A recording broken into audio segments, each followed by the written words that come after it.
बच्चों, आज हम फिर से पढ़ने वाले हैं NCERT मैथ क्लास 7 का चैप्टर 1 इंटीजर्स।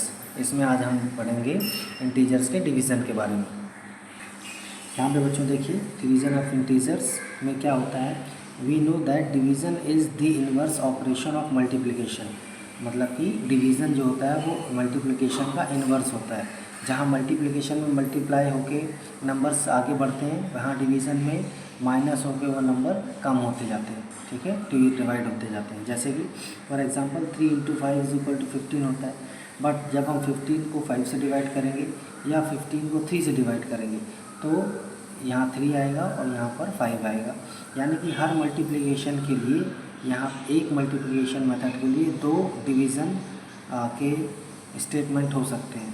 ठीक है, और each multiplication statement of whole numbers there are 2 division statements. देखिए यहाँ पे 3 × 5 = 15 किया है, तो ये 15 एंड को डिवाइड किया 5 से, एंड 15 डिवाइडेड बाय 3, तो 2 स्टेटमेंट बन गए। ठीक है, ऐसे यहाँ पर देखिए 4 × 3 = 12 है, तो 12 को 4 से डिवाइड करें तो 3 आएगा, एंड 12 को 3 से भी डिवाइड करेंगे तो 4 आएगा।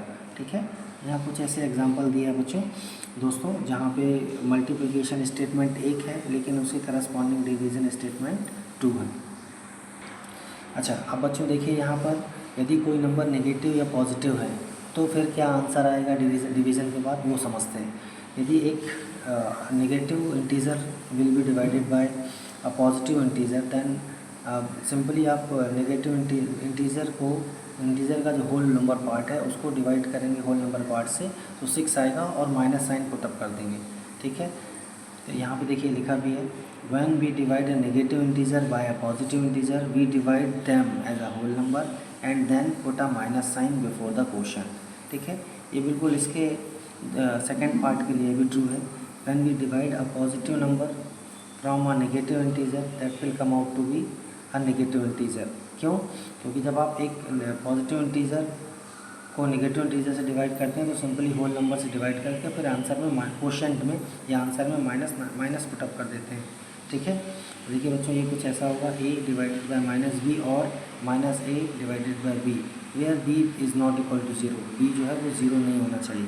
ठीक है, या फिर -a divided by -b is equal to a divided by b।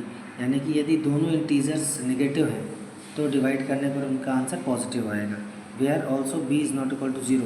ये जो इसका डिवीज़र है वो 0 क्यों नहीं होना चाहिए, आइए देखते हैं। बच्चों देखिए नेक्स्ट पेज में दिया है, like whole numbers any integer divided by 0। मतलब जैसा कि होल नंबर्स में होता है, यदि हम किसी इंटीजर को 0 से डिवाइड करते हैं, जैसे यहाँ पे एग्जांपल दिया 5 को हम 0 से डिवाइड कर रहे हैं तो मीनिंगलेस है, कोई आंसर नहीं आएगा इसका, है ना। And 0 divided by an integer other than 0 is equal to 0। और जब 0 को डिवाइड करेंगे किसी इंटीजर से तो हमेशा वो 0 ही आएगा।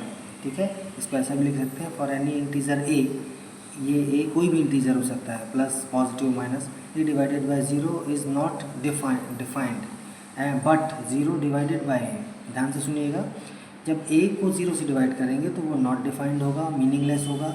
लेकिन जब हम 0 को किसी इंटीजर से डिवाइड करेंगे तो आंसर 0 ही आएगा, जहाँ a जो है 0 नहीं होगा।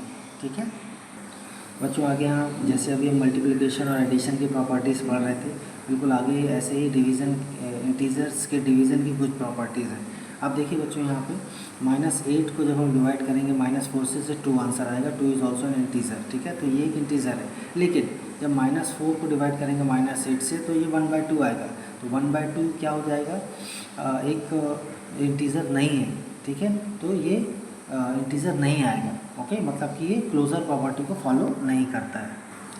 दूसरी बात बच्चों, ये कम्यूटेटिव लॉ को भी फॉलो नहीं करता है। यहाँ से प्रूफ होता है कि -8 से -8 when we divide -8 from -4 that comes to be 2, but when we divide we reverse the process, means when we divide -4 by -8 so that comes out to be 1/2। okay, means a divided b is not equal to b divided by a। okay, for integers।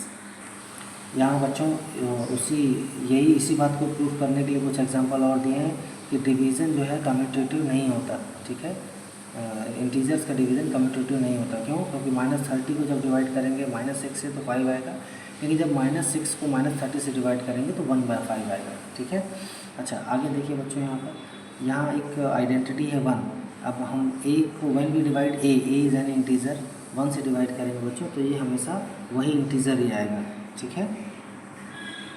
साथ में बच्चों जो division होता है वो associative law को भी follow नहीं करता है इंटीजर्स के लिए, जैसे कि a divided b divided by c is not equal to a divided by b divided by c। Okay.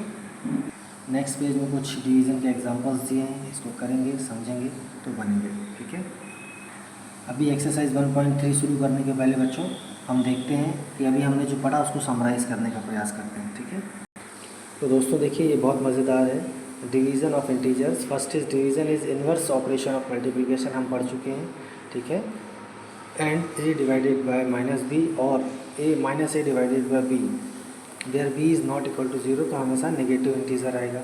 ऐसे बच्चों देखिए व्हेन वी डिवाइड -a, एक नेगेटिव इंटीजर को दूसरे नेगेटिव इंटीजर से डिवाइड करेंगे तो सिंपली होल नंबर का डिवीज़न होगा और माइनस से माइनस कट जाएगा, तो हमेशा पॉजिटिव ही आंसर आएगा। ठीक है। कहने का मतलब ये कि यदि डिवीज़न में कोई भी इंटीजर या कोई भी नंबर नेगेटिव है तो हमेशा आंसर नेगेटिव में आएगा, और यदि दोनों इंटीजर्स या होल नंबर इंटीजर्स नेगेटिव हैं तो वो हमेशा आंसर पॉजिटिव आएगा। ठीक है, प्लस में। Division is not commutative for integers, क्यों? देखिए -4 is divided by -8 is 4 divided by 8 means 0.5 is not an integer. Okay. Also division is not associative for integer, division associative नहीं होता। ठीक है। a divided b is not equal to b divided अभी हमने इसको पढ़ा भी था बच्चों, है ना। And a divided by 1 is equal to a। Okay. आइए अब एक्सरसाइज 1.3 समझते हैं बच्चों। एक्सरसाइज 1.3 के क्वेश्चन नंबर 1 बोलता है evaluate each of the following. इसमें a से लेके i तक के क्वेश्चन दिए हैं, तो इवेल्युएट करना है। सिंपल है बच्चों। -30 divided by 10 will be -3, 50 divided by -5 is equal to -10, -36 divided by -4 is equal to 4, -49 divided by 49 is equal to -1, 13 divided by -2 plus 1। तो पहले इसको सॉल्व करेंगे बच्चों तो -1 आएगा। ठीक है। और इसको डिवाइड कर देंगे बच्चों तो सीधा यहाँ पर हम लिख सकते हैं -13। ओके। 13 का माइनस आएगा। ऐसे ही यहाँ देखिए बच्चों 0 डिवाइडेड बाय -12 0 ही आएगा, सिंपल है। ठीक है। ऐसे बच्चों जी में देखिए -31 डिवाइडेड बाय -30 प्लस -1, तो ये 31 हो जाएगा क्योंकि माइनस के साइन है। -31 डिवाइडेड बाय -31 तो कितना आ जाएगा? 1 आ जाएगा, प्लस का 1 आ जाएगा। ठीक है। ऐसे ही क्वेश्चन नंबर H और I हम करके देखते हैं। अच्छा देखिए क्वेश्चन नंबर जी में -31, हम इन क्वेश्चंस को स्टेप बाय स्टेप सॉल्व करेंगे तो ये क्वेश्चंस कभी गलत नहीं होंगे, हमेशा सही होंगे। ठीक है। -31 डिवाइडेड बाय -30 प्लस -1, तो -30 एंड -1 को प्लस करेंगे बच्चों तो ये -31 आ जाएगा। नाउ -31 डिवाइडेड बाय -31, तो माइनस से माइनस कैंसिल और होल नंबर से होल नंबर कट होगा तो 1 आ जाएगा। ऐसे बच्चों देखिए -36 डिवाइडेड बाय 12 डिवाइडेड बाय 3, पहले हम इसको ब्रैकेट को सॉल्व करते हैं। ठीक है। बॉड मास से हम पहले ब्रैकेट को सॉल्व करेंगे तो यह आ जाएगा 12 -36 divided by 12 will be -3 and divided by 3 that will come out to be 1। Okay. ऐसे बच्चों देखिए क्वेश्चन नंबर आई जो लास्ट है 1 का, -6 प्लस 5 डिवाइडेड बाय -2 प्लस 1, तो हम बॉड मास का फॉलो करके हम यहाँ पे पहले -6 plus 5 divided by -2 plus 1 bracket को सॉल्व करेंगे तो ये -1 आ जाएगा, ये भी -1 और इनको आपस में डिवाइड करेंगे बच्चों तो ये 1 इसका आंसर आ जाएगा। ओके, है ना आसान बच्चों। क्वेश्चन नंबर 2 वेरीफाई करने के लिए बोलता है डिस्ट्रीब्यूटिव लॉ को और डिवीजन ऑफ इंटीजर्स। देखिए यहाँ पे a divided by b plus c is not equal to a divided b plus a divided by c। ठीक है।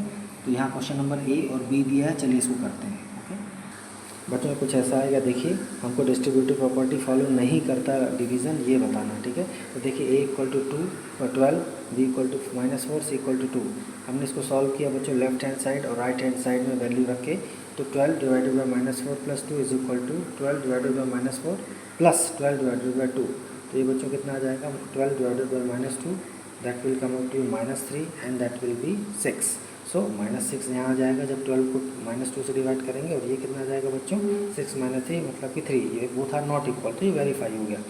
ऐसे बच्चों देखिए सेकंड वाला भी वेरीफाई हो जाएगा जब आप इसकी values a = -10, b = 1 and c = 1 इस में पुटअप करेंगे तो -5 इज़ नॉट इक्वल टू 20, ये यहाँ पे प्रूफ हो रहा है। ओके, वेरीफाई हो जा रहा है बच्चों। ऐसे ही एक्सरसाइज 1.3 के क्वेश्चन नंबर 3 देखेंगे आप, फिल इन द ब्लैंक्स। यहाँ पे सिंपली हमको वैल्यूज़ पुटअप करके बताना है कि डिवीजन के बाद क्या आंसर आएगा या किससे डिवाइड करेंगे तो क्या आंसर आएगा। ठीक है, जैसे सिंपल है, यहाँ आंसर 369 आ रहा है, मीन्स 369 को प्लस के 1 से डिवाइड करने पे 369 ही आएगा। ठीक है, ऐसे जरा थोड़ा सा कॉमन सेंस लगाएंगे तो ये आंसर सही हो जाएगा। यहाँ पे आंसर -1 आ रहा है, यहाँ फर्स्ट जो डिवीज़र है वो -75 है ठीक है, तो इसको हम डिवाइड करेंगे 75 से तो -1 हो जाएगा। बिल्कुल ऐसे ही ये 206 वाला है, 87 वाला है, -87 को डिवाइड करेंगे -1 से तो प्लस का 87 आएगा। ठीक है, अभी जो हमने इसके कुछ रूल्स पढ़े थे आप उसको ध्यान रखेंगे तो आपको सारे क्वेश्चंस आसानी से समझ में आ जाएंगे। ठीक है, ऐसे देखिए बच्चों क्वेश्चन नंबर 4 में बोलता है right any 5 pairs of integers A B such that a divided b equal to -3, यानी कि a को b से डिवाइड करने पे -3 आएगा। एक एग्जांपल हमको दे दिया यहाँ पे 6 एंड -2 दो इंटीजर्स दिए हैं, जब हम 6 को -2 से डिवाइड करेंगे तो -3 ही आएगा। ऐसे बच्चों देखिए यहाँ पे 15 को डिवाइड करेंगे -3 से तो -5 आएगा, -15 को डिवाइड करेंगे 3 से तो भी -5 आएगा। तो ये दो अलग अलग पेयर होगा, क्यों? क्योंकि यहाँ पे ये पॉजिटिव है ये नेगेटिव है, तो ये दो अलग अलग पेयर होंगे। बिल्कुल ऐसे ही ये दो पेयर बन जाएंगे। ठीक है, आइए क्वेश्चन नंबर 5 देखते हैं बच्चों। The temperature at 12 Noon was 10 degree Celsius above 0 से 10 डिग्री सेल्सियस ज़्यादा था दोपहर को 12 बजे temperature. If it decreases eight the rate of 2 degree Celsius per hour, ये जो है 2 डिग्री सेल्सियस टेम्परेचर कम होता जा रहा है तो रात तक। ठीक है, रात के 12 बजे तक। At what time would the temperature भी 8 डिग्री सेल्सियस बिलो 0। क्वेश्चन पूछ रहा है कि किस समय -8 डिग्री सेल्सियस टेम्परेचर रहेगा, मतलब कि 0 से 8 डिग्री सेल्सियस कम टेम्परेचर रहेगा किस समय पे, समय पूछ रहा है। What would be the temperature at midnight, और सेकंड क्वेश्चन है मिडनाइट में कितना टेम्परेचर रहेगा, ये देखते हैं आइए। ठीक है, क्वेश्चन नंबर 5 बच्चों। क्वेश्चन नंबर 5 बहुत मज़ेदार है।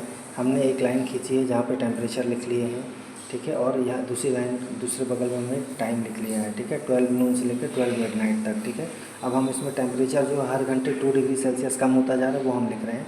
-10 डिग्री सेल्सियस 12 बजे दोपहर में था, ये 8 डिग्री सेल्सियस हो जाएगा 1 बजे दोपहर में, 6 डिग्री सेल्सियस 2 बजे दोपहर में हो जाएगा, 4 डिग्री सेल्सियस 3 बजे दोपहर में हो जाएगा।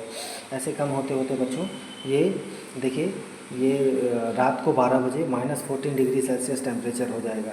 ठीक है, और रात को -8 डिग्री सेल्सियस ये रात को 9 बजे टेम्परेचर रहेगा। तो हम दोनों क्वेश्चंस के आंसर हम बता सकते हैं कि at 9 PM temperature will be -8 degree Celsius, रात को 9 बजे -8 डिग्री सेल्सियस टेम्परेचर होगा। ठीक है, ऐसे ही मिडनाइट का टेम्परेचर होगा -14 डिग्री सेल्सियस। ठीक है बच्चों, क्वेश्चन नंबर 6 देखिए, इसमें पूछा है कि क्लास टेस्ट में हर क्वेश्चन को सही करने के लिए +3 मार्क्स मिलते हैं और किसी क्वेश्चन को गलत करने के लिए -2 मार्क्स दिए जाते हैं। और यदि कोई भी मार्क्स नहीं मिला है, मतलब कि कोई भी क्वेश्चन अटैम्प्ट नहीं किया गया, तो क्वेश्चन नंबर 1 और क्वेश्चन नंबर 2 पूछा है यहाँ पे कि राधिका ने यदि 20 मार्क्स मिले हैं, राधिका को 20 मार्क्स मिले हैं और उसने 12 करेक्ट आंसर किए हैं, तो उसने कितने क्वेश्चन जो हैं इनकरेक्टली अटैम्प्ट किए हैं। ठीक है, और ऐसे ही मोहिनी को यदि -5 मार्क्स मिले हैं टोटल क्वेश्चन पेपर में और उसने 7 करेक्ट किए हैं, तो मोहिनी ने कितने गलत किए हैं। ठीक है,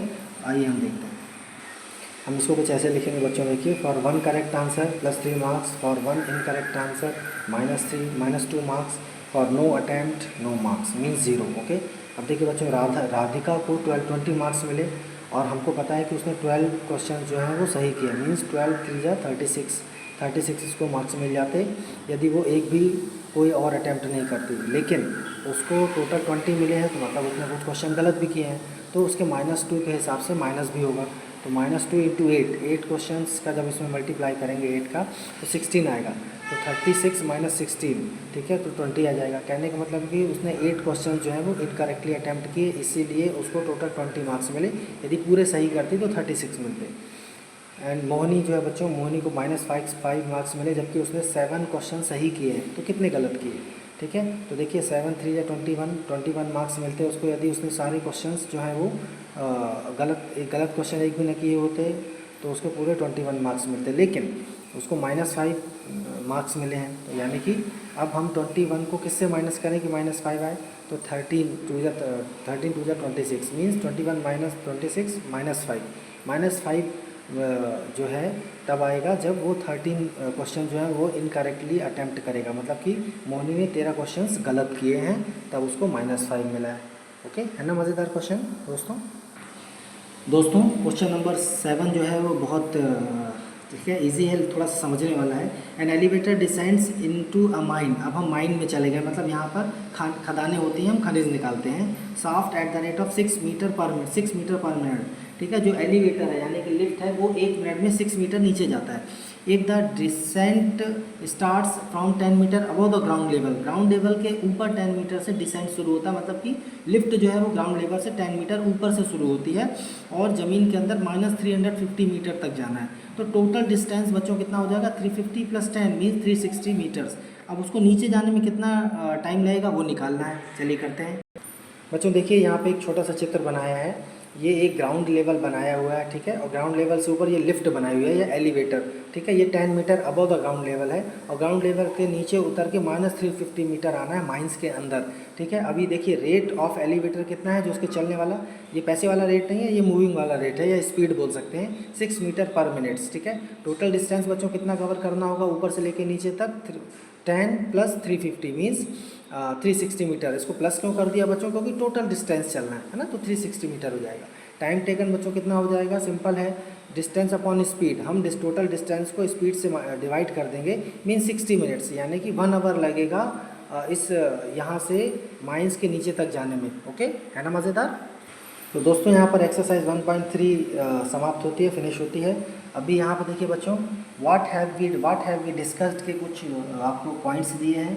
इन पॉइंट्स में ध्यान से आप पढ़ेंगे तो आपको मल्टीप्लिकेशन, एडिशन और सब्ट्रैक्शन और डिवीज़न के बारे में सारे इसमें क्वेश्चंस मिलेंगे, ठीक है। और आपको उसके नियम भी समझ में आएंगे। इसको 2-3 बार लिखें, समझें, पढ़ें, ठीक है। और बच्चों चैनल को लाइक करें, सब्सक्राइब करें एंड शेयर करें। Thank you, bye.